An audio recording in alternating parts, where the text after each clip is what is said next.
Good evening. Thanks for joining us. Hope you'll stay with us all week long. An anti-Muslim rant at Trader Joe's in Reston, Virginia has been watched by, get this, nearly 5 million people on social media. It appears to show a woman reportedly standing in the checkout line as she is being recorded by another customer.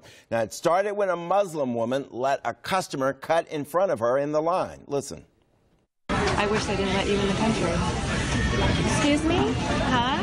I was born here. I don't know if you... Oh, you were? Obama's not in office anymore. We don't have a Muslim in there anymore. Yeah. I wish he was. He's gone. He's gone. Yeah. He may be in jail, too, in the future. You look a little crazy. Maybe you need to get some help. Oh, I'm fine. No, you're not. Because you don't just strike up a conversation with people in line talking about stuff like that if you're normal. I'm very normal. Yeah, it looks like it. I can tell. Joining us tonight to continue this conversation, Dr. Zainab Chaudry. She's spokeswoman and Maryland Outreach Manager for the Council on American Islamic Relations. Hunranessa Faryad. She is the assistant principal at the All Dulles Area Muslim Society's Radiant Hearts Academy. Her family has also faced harassment in Reston. Ladies, thanks for joining us. Let me ask you your reaction to this videotape, what you saw there. It's actually quite sad, and it breaks our hearts to see things like that happen to anyone, regardless of where they're from or what their ethnic background is or what their religious background is. It shouldn't happen. But it did happen, and we want to reach out to her and kind of tell her that, you know, although this is something that you have said and this is something that you feel, it really should not go any further than that, because I think she needs to come and kind of get to know us as a Muslim community, and we're very close. Reston and Sterling are very close, you know, next door to each other. So we want to give her that opportunity to come to the Adams Center and visit us and sit down and have a talk with us. You see this as a teaching moment for this lady? I do, because although we cannot control other people's reactions or their input on things, we can control ours. And for us, it's very important to give a positive spin to things, that this is an opportunity for us to reach out not just to her, but to community at large and have them come and talk to us. We were deeply disturbed. Unfortunately, with the nature of the work that we do at CAIR, being a civil rights organization, it's not surprising to see this kind of vitriolic hatred or, you know, animosity towards Muslims perpetuated in the public sphere.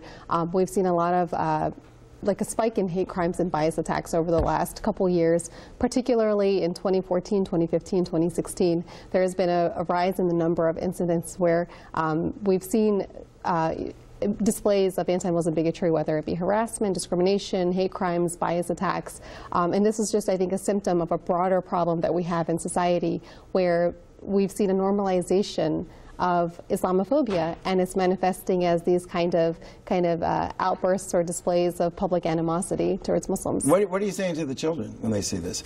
5 million people, or 5 million times this thing has been viewed on social media. They've seen it. I'm sure they're coming to you with questions. What are you saying to your children about this sort of thing? That there are adults out there who are spewing this kind of hate. Right. Well, my 2 older children were harassed at a Reston Town Center last year. This gentleman came up and was just spewing hate left and right. And these are 2 minor children. And it was very apparent that they were Muslim.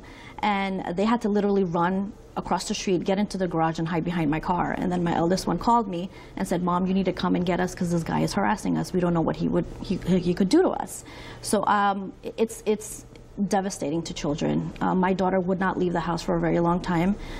She felt that, you know, anytime she saw a Trump sign or any signs that was indicative of anyone who was anti-Muslim, she would say, "Okay, we can't go there." It really traumatized my children. We've seen a rise in, for example, bullying of Muslim children in schools across the country, and they're seeing what's happening. They see these kind of incidents, and it's hard to try to help them understand or make sense of something that defies logic. We know that not everybody's going to like people who are different than them, and that's just human nature. But to see this kind of publicizing of bigotry, like normalizing bigotry, it's really had a detrimental impact on children. on their self-image, on their self-esteem. But one thing that we're doing at CAIR and other advocacy organizations is we're trying to encourage our communities to be more empowered. So, for example, we've started holding self-defense workshops at mosques across the state in Maryland, for example. Self-defense workshops, that goes beyond words now. People are afraid bodily injury, harm here. Defend yourself. That's what you're saying. Absolutely. It's gotten that bad. It's bad enough where we don't want to take chances. And I think it's not just about physical injury, but also about mentally being in a place where children and adults feel empowered to protect themselves if they're ever in a situation where they might be physically harmed or their safety might be compromised. It just helps to build self-confidence.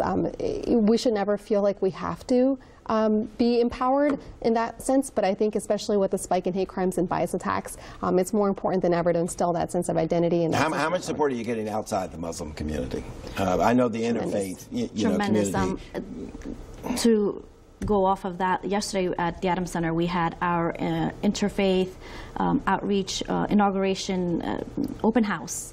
Because Adams Center just opened up the extension to the building, and we had government officials, interfaith leaders, our neighbors came. I mean, it was so cute. If you came, you would have really felt the love.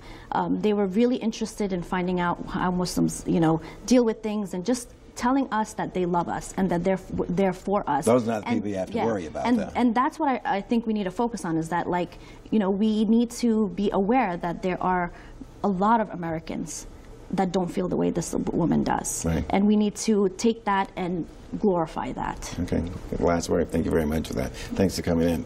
Now, we don't know who this woman is in the video, but if you want to talk, we'd like to hear your side of the story here on Off Script. So, contact us, okay? Or if you agree with this woman, contact us. We want to continue the dialogue here.